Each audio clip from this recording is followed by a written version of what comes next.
किसी भी आवारा जानवर ने मुझे काटने की कोशिश की तो टीके उस आवारा जानवर को लगेंगे। मेरी जात पर अगर सवाल किसी ने उठाना है तो फिर वो ये याद रखे कि शीशे के घर में बैठ के दूसरों पर पथराव नहीं होता। और मैं इस बात पर परवेज रशीद साहब को भी कहूंगी कि मैंने उनसे बार बार रूलिंग मांगी, मैंने उनको बार बार कहा, लेकिन उन्होंने बीच में इंटरप्शन नहीं की। इस बात पे मुझे अफसोस है। और बाद में एक माजरत का झूठा ड्रामा रचाया गया जो कहता है कि माजरत कबूल करो। मैं कहती हूँ अपनी बीवी बहन बेटी को इधर बिठा के पूछें, अगर आपकी मेरी जगह उनका कोई घर की औरत होती तो क्या वो माजरत कबूल करते? पहले तो रावी के पेट में जो है वो सोसाइटियां बनी, सिंधु दरिया के पेट में हम सोसाइटी नहीं बनाने देंगे। किसी का कोई मैंडेट नहीं सिवाय सिंध की आवाम के कि वो सिंधु दरिया के पेट को जो है ताड़ ले या वो सिंध के टुकड़े करने की बात करे। हर वजीर का काम है कि वो अपनी मिनिस्ट्री के काम देखें। मैं ये भी कहूंगी कि अगर ये सोचते हैं हम चूरी खाने वाले मजनू हैं तो हम चूरी खाने वाले मजनू नहीं हैं। किसी भी आवारा जानवर ने मुझे काटने की कोशिश की तो टीके उस आवारा जानवर को लगेंगे। मेरी जात पर अगर सवाल किसी ने उठाना है तो फिर वो ये याद रखे कि शीशे के घर में बैठ के दूसरों पर पथराव नहीं होता।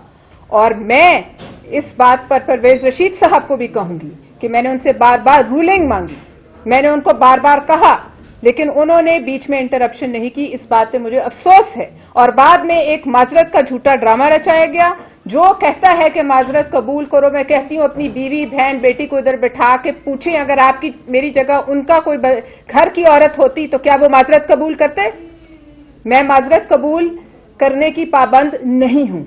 अब बात होगी सेनेट के फ्लोर पर, बात होगी जो मेरी सदर पाकिस्तान आसिफ अली जरदारी जो फैसला करेंगे, लेकिन मैंने यहां अपना मौकफ आपके सामने पेश कर दिया है। और इस बात पर मुझे अफसोस है कि मामलात यहां तक आके पहुंचे हैं। फिर भी मैं किसी की जात पर बात नहीं करूंगी क्योंकि ये हमारी तरबियत नहीं और ये हम करना नहीं चाहते। शुक्रिया। और अब शहर साहबान साहिबा बात करेंगे। बिस्मिल्लाहिर्रहमानिर्रहीम। आज मेरी यहाँ मौजूदगी का मकसद ये है कि आपको बताएं कि सिर्फ सेनेट नहीं, कौमी असेंबली भी सेनेटर पलबिशा खान के साथ खड़ी है। हमारी पूरी पार्टी और वो तमाम खवातीन जो शऊर रखती हैं वो सेनेटर पलबिशा खान है। किसी को हम इजाजत नहीं देते कि अगर आप वजीर हैं तो आप नाजेबा अल्फाज इस्तेमाल करके ऊंची आवाज में हकायक को छुपाने की कोशिश करके अकाउंटेबिलिटी से बचने के लिए आपको चाहिए तो ये था कि सवाल का मुहज़्ज़ब अंदाज में जवाब देते। जवाब आपके पास नहीं था, आप धमकियों पे उतर आए। जवाब आपके पास नहीं था, आपने ऐसी जुबान इस्तेमाल की जो कि उस कायमा कमेटी के इस्तिकाक को मजरू करती है। ये सिर्फ एक कमेटी के इस्तिकाक नहीं है, ये पार्लियामेंट के इस्तिकाक को मजरू किया गया है। मैं तो वजीर आजम शहबाज शरीफ से मुतालबा करती हूं कि अपनी काबीना की स्क्रूटनी करें, देखें कि किस किस्म के वजीर हैं और उनकी अकाउंटेबिलिटी भी करें कि क्या वजूहात हैं कि उनके ऊपर उंगलियां उठती हैं। क्या वो उन जिम्मेदारी का तयन करेंगे, क्या वो इस पे सवाल करेंगे? ये बहुत जरूरी है। खवातीन के खिलाफ हरेसमेंट किसी भी तरीके से काबिल कबूल नहीं है और ये सिर्फ एक सियासी जमात का इशू नहीं है। मैं तो नेशनल कमीशन जो है वुमेन का, मैं उससे भी कहूंगी, मैं वुमेन कॉकस से भी कहूंगी, मैं वुमेन पर्सन से भी कहूंगी, मैं उन तमाम खवातीन की तंजीमों से भी कहूंगी कि ये वक्त है कि आके आप खड़े हों ताकि ये किसी भी वजीर को अपनी करप्शन छुपाने के लिए इस बात की इजाजत ना दी जाए कि वो हरेसमेंट के जरिए, एक नाजेबा कैंपेन के जरिए कोशिश की करे कि दबाव में लाया जाए। मैं बिल्कुल इस बात पे सेनेटर पलबिशा खान को खराज तहसीन पेश करता। मैंने आपको कहा हम कोई चूरी खाने वाले मजनू नहीं है।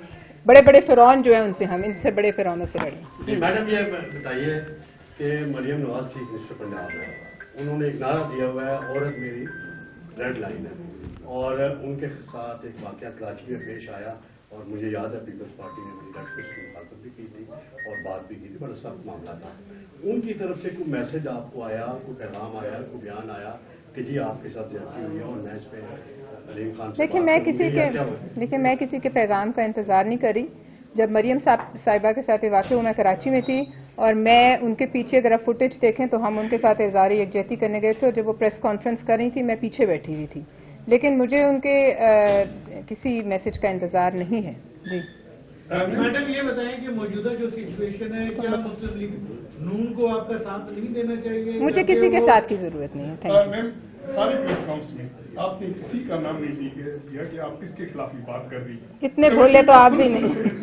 بات ہوئی آپ وزیر اعظم سے مطالبہ تو کر رہی ہیں جی. کس کے خلاف ایکشن کی مطالبہ کر رہی ہیں؟ نتیش کمار, پاکستان کا نتیش کمار. جی یہ بتائیں کہ آپ نے آج ایک لیٹر بھی آپ کی طرف سے جاری ہوا ہے پیپلز پارٹی میڈیا سینٹر کی طرف سے سوشل میڈیا میں ہراسمنٹ کے حوالے سے, تو وہ صرف سوشل میڈیا ٹرولز کے حوالے سے یا جن صاحب کی ابھی آپ بات کر رہی ہیں نتیش کمار کا حوالہ دے رہی ہیں ان کا بھی اس میں ہے کوئی ہاتھ؟ دیکھیے میں نے ایک لیٹر ضرور NCCI کو لکھا ہے جس میں میں نے ان سے مطالبہ کیا ہے کہ کیمپین چل رہی ہے تو اس کے پیچھے جو بھی ہے وہ ان کا کام ہے. اس کو میں نے اس میں کسی کا نام نہیں لکھا ہے, لیکن جو ابھی NCCI کا کام ہے ان کے لیے اتنا مشکل نہیں ہے. جو بھی اس کیمپین کے پیچھے ہے وہ ان کا کام ہے. انویسٹیگیشن کی رپورٹ آئے گی, آپ کو معلوم ہو جائے گا. اور ہمیں اعتماد ہے کہ NCCI کے پاس اتنی جو ہے نا کیپیبلٹی ہے بالکل ہے کہ if they will investigate تو انہیں پتہ لگ جائے گا یہ کہاں سے مرچ یہ پیکا قوانین صرف آپ لوگوں کے لیے تو نہیں ہے نا کہ آپ پہ لگائے جائیں. سوسائٹی کون سی اور کتنی لاگت کی سڑک تعمیر ہوئی ہے؟ دیکھیے یہ باتیں تو سوال ابھی ہوتا تو بات ہوتی نا.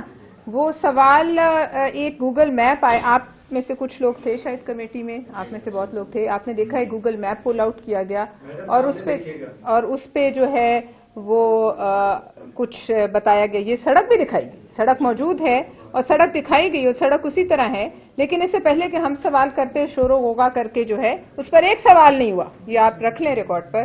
اور آج میں اس کی CD ریلیز کروں گی, میرے پاس ہے جو آفیشیل ریکارڈنگ ہے, تو پورے پاکستان دیکھے گا کہ کیا ہوا تھا. اور سوال نہیں ہوا تھا, یہ ایجنڈا کا حصہ تھا, بھی سوال ہونے تھے, اس سے پہلے ہی شور مچا دیا گیا. Thank you. کیا کہہ سکتے ہیں. کسی بھی آوارہ جانور نے مجھے کاٹنے کی کوشش کی تو ٹیکے اس آوارہ جانور کو لگیں گے. میری ذات پر اگر سوال کسی نے اٹھانا ہے تو پھر وہ یہ یاد رکھے کہ شیشے کے گھر میں بیٹھ کے دوسروں پر پتھراؤ نہیں ہوتا. اور میں اس بات پر پرویز رشید صاحب کو بھی کہوں گی کہ میں نے ان سے بار بار رولنگ مانگی, میں نے ان کو بار بار کہا, لیکن انہوں نے بیچ میں انٹرپشن نہیں کی. اس بات سے مجھے افسوس ہے. اور بعد میں ایک معذرت کا جھوٹا ڈرامہ رچایا گیا. جو کہتا ہے کہ معذرت قبول کرو, میں کہتی ہوں اپنی بیوی بہن بیٹی کو ادھر بٹھا کے پوچھیں اگر آپ کی میری جگہ ان کا کوئی گھر کی عورت ہوتی تو کیا وہ معذرت قبول کرتے؟ پہلے تو راوی کے پیٹ میں جو ہے وہ سوسائٹیاں بنی, سندھو دریا کے پیٹ میں ہم سوسائٹی نہیں بنانے دیں گے. کسی کا کوئی مینڈیٹ نہیں سوائے سندھ کی عوام کے کہ وہ سندھو دریا کے پیٹ کو جو ہے تاڑ لے یا وہ سندھ کے ٹکڑے کرنے کی بات کرے. ہر وزیر کا کام ہے کہ وہ اپنی منسٹری کے کام دیکھیں. میں یہ بھی کہوں گی کہ اگر یہ سوچتے ہیں ہم چوری کھانے والے مجنو ہیں تو ہم چوری کھانے والے مجنو نہیں ہیں. کسی بھی آوارہ جانور نے مجھے کاٹنے کی کوشش کی تو ٹیکے اس آوارہ جانور کو لگیں گے.